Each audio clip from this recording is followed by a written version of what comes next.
तो ये है भाई रोल्स थ्योरम। और रोल्स थ्योरम इसे है ना कुछ रोले थ्योरम भी बोलते हैं टीचर। रोल्स थ्योरम है वैसे। और इसमें इसकी शर्त है कि अगर कोई फंक्शन दिया हुआ है, अगर कोई फंक्शन जो है इस तरीके का है कि वो सतत है, एक तो सतत कंटिन्यूअस, पहली शर्त है उसकी कि फंक्शन कोई एफ एक्स फंक्शन है जो दिया हुआ है, मतलब एफ एक्स फंक्शन से मतलब जो क्वेश्चन दिया हुआ है वो अगर सतत है। दूसरी शर्त है अवकलनीय है, डिफरेंशिएबल है। वैसे तुम्हारी बुक में जितने भी क्वेश्चन हैं वो सब सतत और अवकलनीय दिए हुए हैं, अपने आप ही इसने ऐसे सवाल दिए हैं, जो भी सवाल हैं वो सब सतत हैं और अवकलनीय हैं, अपने आप ही हैं, हमें देखने की जरूरत नहीं है। और तीसरी शर्त है F A equal to F B, मतलब ये है ना, ये ऐसे लिखेगा कि एफ एक्स परिभाषित है किसी इंटरवल पे, लिखेगा इस तरह से करके, सर 2 3 लिख दिया। तो ये 2 और 3 है ना, ये ए और बी के मान हैं, ए का मान 2 और बी का मान 3, इस तरीके से अपने आप ही देगा हर क्वेश्चन में कि एक फलन है और वो परिभाषित है 2 3 पर, 3 4 पर, इस तरह से कुछ लिख के देगा, इसे इंटरवल कहते हैं। ये जो 2 3 लिख दिया, या जरूरी नहीं है एक का डिफरेंस हो, 10 का भी डिफरेंस हो सके, 1 से लेकर 4 तक लिख दिया इसने। तो हमें एक तो फलन देखना है, ये देखने हैं, और ये अपने आप देंगे दोनों शर्त इसकी, सतत है और अवकलनीय है। तीसरी शर्त देखनी होगी ज़्यादातर, F A equal to F B, यानी कि F2 रख के निकाल लेंगे और F3 रख के निकाल लेंगे, दोनों पे इसके मान निकाल लेंगे। और अगर दोनों बराबर आ रहे हैं तो इसका मतलब ए और बी, जैसे 2 और 3 है, तो इनके बीच में एक पॉइंट ऐसा जरूर होगा, बीच में कहीं एक पॉइंट ऐसा जरूर होगा कि जहां पर इस फंक्शन का डिफरेंशियल, मान लिया सी कोई पॉइंट होगा इनके बीच में, जहां पर इस फंक्शन का डिफरेंशियल 0 होगा। एक पॉइंट ऐसा जरूर होगा जहां पर इस फंक्शन का डिफरेंशियल 0 होगा। और इसे अगर हम ज्योमेट्रिकली दिखाते हैं बना के, तो अगर मान लिया ये एक्स एक्स और वाई एक्स हैं, ये एक्स एक्स होगी और ये वाई एक्स है, ठीक है, थोड़ा सा समझने के लिए। तो मान लिया कोई ये इस तरह का फलन है, उसका हमने ग्राफ खींचा, तो ये कोई फंक्शन जो दिया हुआ है, सवाल जो दिया हुआ है, उसका ग्राफ खींचा हमने, तो इस ग्राफ में यहाँ कोई पॉइंट है ए, इसकी वैल्यू इतनी है, और यहाँ बी है, तो वैल्यू सेम आ रही है एफ ए और एफ बी पे। तो इनके बीच में कहीं ऐसा एक पॉइंट जरूर होगा, ये ए पॉइंट है, जैसे ए 2 दे दिया, बी पॉइंट है 3 दे दिया, तो इनके बीच में 2 और 3 के बीच में एक ऐसा पॉइंट जरूर होगा जहाँ पर इसका डिफरेंशियल 0 होगा। यानी कि ऐसा कोई पॉइंट सी ए और इसके बीच में है जहाँ पर इसका डिफरेंशियल 0 होगा, F dash C equal to 0 होगा। तो इस तरीके से हमें ये देखने हैं सवाल। अब मैं करने का इसका तरीका बताता हूँ कि किस तरह सवाल करने हैं। तो ये तो है रोल्स थ्योरम। तो देखो जिस प्रकार से रोल्स थ्योरम की कंडीशन थी, शर्त थी, एक ऐसे ही इसमें एक और भी थ्योरम है, मीन वैल्यू थ्योरम, मध्यमान प्रमेय, ठीक है, हिंदी में इसे लिखेंगे मध्यमान प्रमेय, मीन वैल्यू थ्योरम। इसमें क्या है, ये भी कुछ इसी तरीके की है कि जो क्वेश्चन दिया हुआ होगा वो सतत है, अवकलनीय है, मतलब उसका डिफरेंशिएबल है, अवकलन निकल सकता है, कंटिन्यूअस है, डिफरेंशिएबल है। और तीसरी जो शर्त है वो इसकी इस तरीके से है कि F B minus F A से मतलब हो गया इसकी प्रवणता। प्रवणता तो पड़ी है, किसी लाइन का झुकाव। तो F B minus F A बटे में बी माइनस ए, ये जो उसकी हम प्रवणता निकालेंगे, ये प्रवणता होगी किसी लाइन की।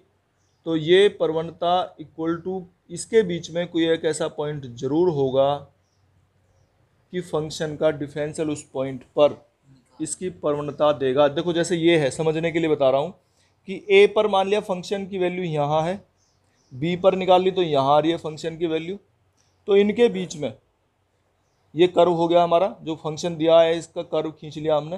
भाई एक्स की वैल्यू बदलते रहो तो अलग अलग कर्व खींच जाता है, पॉइंट को मिलाने से ये कर्व खींच गया। तो इसके बीच में कोई पॉइंट ऐसा जरूर होगा इन ए और बी के बीच में, सी जो हम ये कह रहे हैं, एक ऐसा पॉइंट जरूर होगा जहां पर अगर फंक्शन का डिफरेंशियल निकालते हैं, डिफरेंशियल होती है प्रवणता, जो डिफरेंशियल निकालते हैं ना उसका मीनिंग है क्या, वो है प्रवणता। तो फंक्शन का डिफरेंशियल जो है उसके इक्वल होगा किसी पॉइंट पर, तो ये इस तरह की लाइन खींच जाती है बिल्कुल जो इसके पैरेलल है। इस तरीके से ये मध्यमान प्रमेय है, ये इसका ज्योमेट्रिकल रिप्रेजेंटेशन है, ज्यामिति है, ज्यामिति में किस तरह से हम दर्शा सकते हैं इसे, ठीक है ना। तो समझाने के लिए मैंने बताया है ये दो प्रमेय हैं और इसके आधार पर अब सवाल है, सवाल हम करके देखेंगे, ठीक है। इसमें हमें दिखाना है ये एफ एक्स इक्वल टू ये फंक्शन दिया जो मैं अभी बात कर रहे थे ना कि कोई सवाल देगा, तो सवाल तो ये है, इसका क्वेश्चन तो ये है, और ये इसका इंटरवल बोलते हैं -4 से 2। इसका मतलब इंटरवल का मतलब है -4 से शुरू करके हर एक पॉइंट और 2 तक सारे पॉइंट, ये नहीं कि केवल ये और ये लास्ट वाला और फर्स्ट वाला ही पॉइंट है, इनके बीच में जो भी पॉइंट हैं सब अगर इसमें रख के देखे जाएंगे तो उनकी सबकी वैल्यू निकल सकती है। परिभाषित का मतलब ये है, ठीक है ना, इसकी वैल्यू, फंक्शन की वैल्यू इनके बीच में कोई भी पॉइंट रखेंगे तो निकल सकती है। अच्छा, अब जो इसकी रोले की जो 3 शर्त हैं वो हमने पढ़ी हैं, क्या थी कि सबसे पहला तो क्या था, सतत है, ठीक है। सतत का मतलब क्या था ये हमने निकाला था, वैसे यहाँ निकालने की जरूरत नहीं है। ये जितने भी इस तरह के पॉलिनोमियल है, ये बहुपद, और बहुपद सभी जगह सतत होते हैं, कंटिन्यूअस होते हैं, यानी कि उनकी वैल्यू कहीं भी निकाली जाए तो टूटती नहीं है, बीच में सभी जगह वैल्यू निकलती चली जाएगी लगातार। ये मैंने पढ़ाया भी था सतत में, जब कंटिन्यूस में पढ़ा था हमने कि कंटिन्यूटी का क्या मतलब है, ध्यान करो। फिर दूसरा पॉइंट है इसमें अवकलनीय है, तो ये इनका अवकलन भी निकल सकता है, जो बहुपद होते हैं ये अवकलनीय भी होते हैं, इनका अवकलन भी निकल सकता है, डिफरेंशिएबल भी होते हैं। हर जगह इनका जो इसने इंटरवल दिया है जब इनकी वैल्यू निकल सकती है, ये सतत हैं तो अवकलनीय भी हैं। ये हमने डिफरेंशियल भी निकालना सीखा है इससे पहले एक्सरसाइज में। तो 2 शर्त होगी। तीसरी शर्त क्या बताई थी इसमें कि हम एफ ए यानी कि एफ -4 निकाल लेंगे, ए से मतलब है पहले वाला पॉइंट, तो एफ -4 इसमें रख के निकाल लो, -4 स्क्वायर + 2 मल्टीप्लाई -4 और -8 कितना हो गया ये 16 -8 और -8 कितनी आ गई वैल्यू 0। और F2 पे भी निकाल के देखो, दोनों पे देखनी है, पहले वाले पे भी और लास्ट वाले पे भी। तो क्या होगा 2 पे देखो, 2 का स्क्वायर + 2 मल्टीप्लाई 2 -8 कितना आ गया 0। तो दोनों से इक्वल आ रही है, 0 से मतलब नहीं है, इक्वल है, जो भी आ रही है बराबर आ रही है। तो सतत है, अवकलनीय है, एफ ए = एफ बी है। इसका मतलब है कि रोले की जो थ्योरम है इस पे अप्लाई हो जाएगी, तभी अप्लाई होगी जब ये तीनों चीज़ सेटिस्फाई हो रही हो, ये तीनों चीज़ पर अगर लग रही हो तब अप्लाई होगी। तो इसमें भी अप्लाई, देखो लागू होने में भी क्या दिक्कत है भाई, मैं कह रहा हूँ ये तो जितने भी क्वेश्चन दिए हैं या दिए जाएंगे ये सब जगह लागू होगा, ये सब जगह लागू होगा, अपने आप ही देगा ये, बस इसे तो देखना है करके हमें, ठीक है। तीसरी शर्त देखनी है कि इस पर वैल्यू निकाल लो और इस पर निकालो, दोनों बराबर आनी चाहिए चाहे जो भी आए। अगर नहीं आ रही है तो रोले की थ्योरम यहाँ नहीं लग सकती, ठीक है ना, फिर ये सवाल आगे नहीं हो सकता, बस यही लिख देंगे एफ ए ≠ एफ बी। तो फिर क्या बताया था इसके आगे मैंने कि इनके बीच में एक ऐसा पॉइंट होगा, इसके और इसके बीच में एक ऐसा पॉइंट जरूर होगा जहां पर इसका डिफरेंशियल 0 होगा।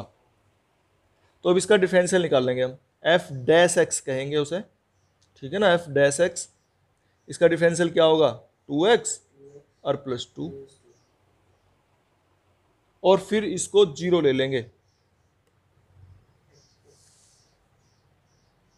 ठीक है। f' = 0 लिखेंगे तो कैसे लिखोगे इसे, 2x + 2 = 0, और यहाँ से वैल्यू निकाल लेंगे x की, कितनी आ जाएगी, कितनी आएगी -1 इसकी वैल्यू आ गई। ठीक है, तो जब x की वैल्यू -1 आ गई है और ये दिख रहा है कि ये इसके बीच में है या नहीं है, ठीक है ना, तो ये -1 जो है -4 और 2 के बीच में है।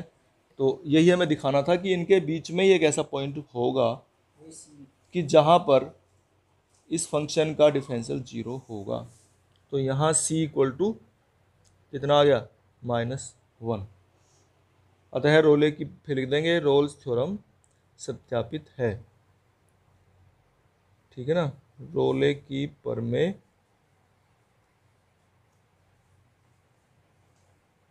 सत्यापित है। ठीक है भाई, देखो इसमें क्वेश्चन 4 में जो है मध्यमान प्रमेय हमें लागू करनी है। तो उसके लिए क्या बताया था, पहली शर्त तो क्या थी कि फंक्शन सतत है। ठीक है ना, सतत तो है ये। फिर दूसरी शर्त थी हमारी अवकलनीय है। तो अगर बहुपद की फॉर्म में है तो ये दोनों शर्त तो अपने आप सब जगह लागू हो ही जाती हैं, सतत भी और अवकलनीय भी। फिर इसके बाद ये कहता है मध्यमान प्रमेय, क्या करा है इसमें, मध्यमान प्रमेय सत्यापित करनी है। तो मध्यमान प्रमेय के लिए फिर क्या बताया था कि F B minus F A निकाल लेंगे हम, और अपॉन बी माइनस ए, ये वैल्यू निकालते हैं। ठीक है, तो एफ बी रखो, इसमें बी यानी कि 4 रखेंगे। ठीक है, तो चाहे यहाँ निकाल के रख लो पहले ही, भाई एफ बी यानी कि F4 निकाल के रखो 4, तो कितना हो जाएगा, 4 चौक 16, -16 और -3, तो कितना आ गया, -3 आ गया। F1 निकाल के रखो, 1 पे क्या आ जाएगा, 1 का स्क्वायर 1 और -4 और -3 कितना आ गया, -6। इसमें रख लो अब, हैं एफ बी रखो, एफ बी की वैल्यू कितनी, -3 और माइनस एफ ए की वैल्यू -6 और अपॉन बी माइनस ए, बी की वैल्यू 4 -1, ये कितना आ जाएगा आप, ये तो +6 -3, 3/3, 1 आ गया। ठीक है, तो क्या थी हमारे मध्यमान प्रमेय की तीसरी शर्त में था कि F B minus F A बटे B minus A equal to, इसके बीच में एक ऐसा पॉइंट होगा जहां इसका F dash C equal to इसके इक्वल होगा।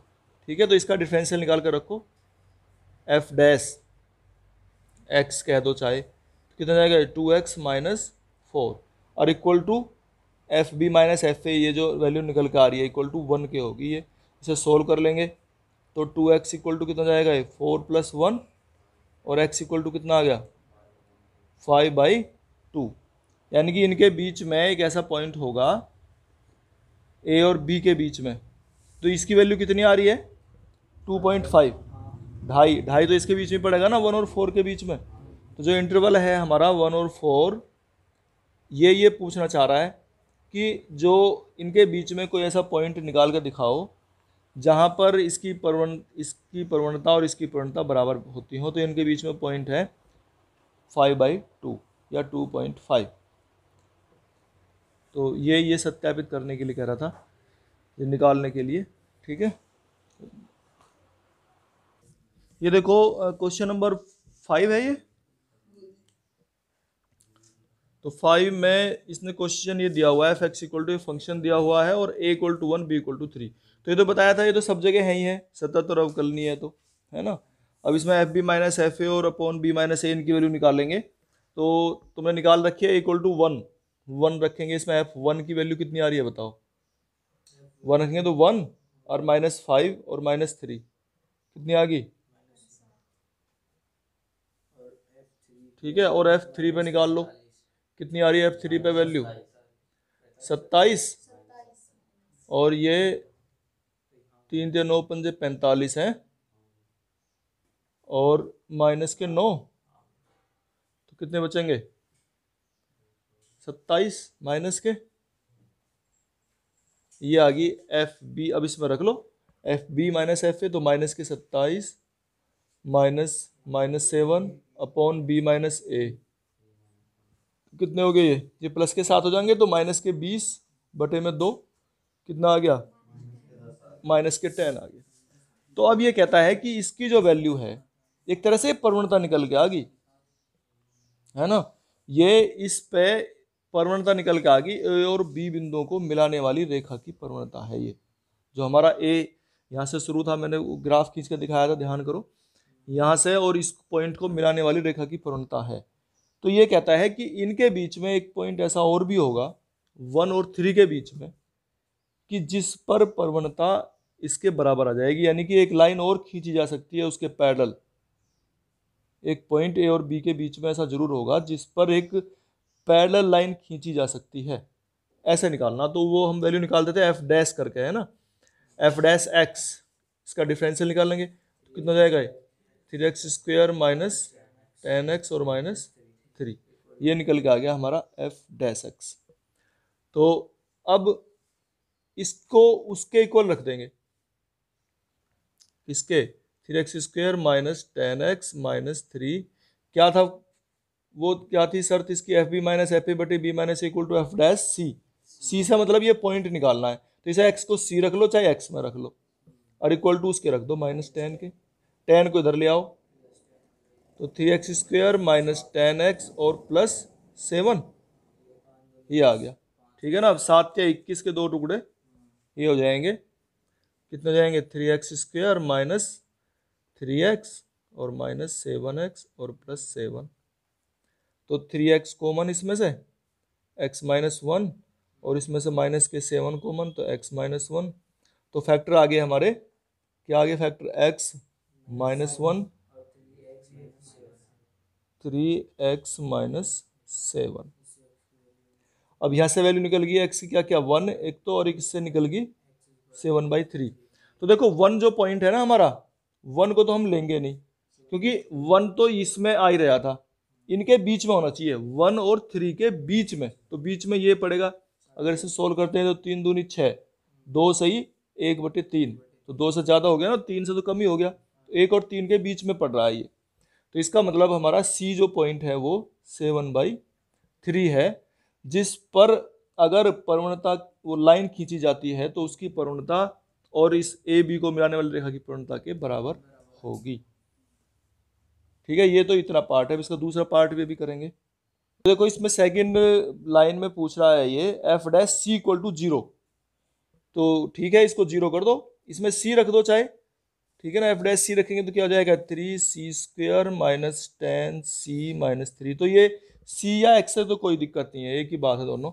इसे इक्वल टू 0 कह रहा है, इसे इक्वल टू 0 कर दो, तो 0 करने पर इसके फैक्टर करेंगे तो क्या हो जाएंगे बताओ अब, 3c² माइनस इसे क्या लिखोगे 9c और माइनस सी, हैं गलत हो रहे हैं, फैक्टर कहाँ हो रहे हैं इसके, 9 + 1 कहाँ हो जाएगा, डिफरेंस 10 आना चाहिए, डिफरेंस 10 आना चाहिए, कहाँ हो रहे फैक्टर इसके, तो उससे निकाल लो, कोई बात नहीं।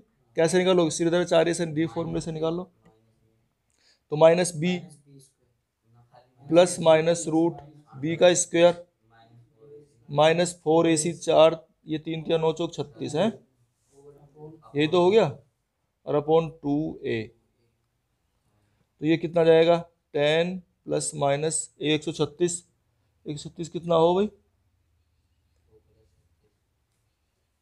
ये तो हमें भी पता है, 136 का वर्गमूल कितना हो जाएगा, 12 12 144 और 11 11 121, इनके बीच में ये तो होगा, ये 11 और 12 के बीच में। तो ठीक है, ये जब हम इसे निकालेंगे, देखो 10, इसे मान लिया अगर ये 11 ही है, तो 10 11 कितना होगा 21, और 21 को अगर 6 से डिवाइड करते हैं तो कितना आएगा, 36 18 3 पॉइंट कुछ आएगा, तो इसका मतलब तो वो ज़्यादा आ गया, ठीक है ना, ये ज़्यादा आ गया, 3 से ज़्यादा, 3 से ज़्यादा की तो बारे में बात ही नहीं कर रहा, ये तो 1 से 3 के बीच में कह रहा है। तो अच्छा अगर माइनस लें तो 10 - 11 वो माइनस में आ जाएगा, वो 1 से भी कम आएगा, तो ये जो वैल्यू है सी की वैल्यू, हाँ जो भी है इससे हमें ज़्यादा मतलब नहीं है, वैल्यू हमें सही निकाल के नहीं दिखानी, तो सी प्लस माइनस 11.66 है ना ये, और बाई 6 ये प्लस माइनस है दोनों, तो अगर हम प्लस ले रहे हैं तो 11 10 21.66 अगर प्लस ले रहे हैं तो 6×18 3 6 चंग 36, ये आ जाएगा प्लस लेने पे तो। और माइनस लेने पे क्या आ रहा है? प्लस लेने पे तो ये आ गया है, और माइनस पे 10 - 11, तो ये माइनस के 1.66 आ जाएंगे, और -1.66 का मतलब हो गया 6 दूनी 12, 4 6 7 42, 6 48, लगभग इतना। तो ये तो प्लस में 3 से ज़्यादा आ गया, b = 3 था, और ये माइनस में 1 से भी कम आ रहा है। तो ये कोई सी भी वैल्यू जो है 1 और 3 के बीच में नहीं आ रही है, ठीक है ना। तो इनके बीच में ऐसा कोई मान नहीं निकल सकता कि जब f' c = 0 आता हो, जब f' c = 0 आता हो।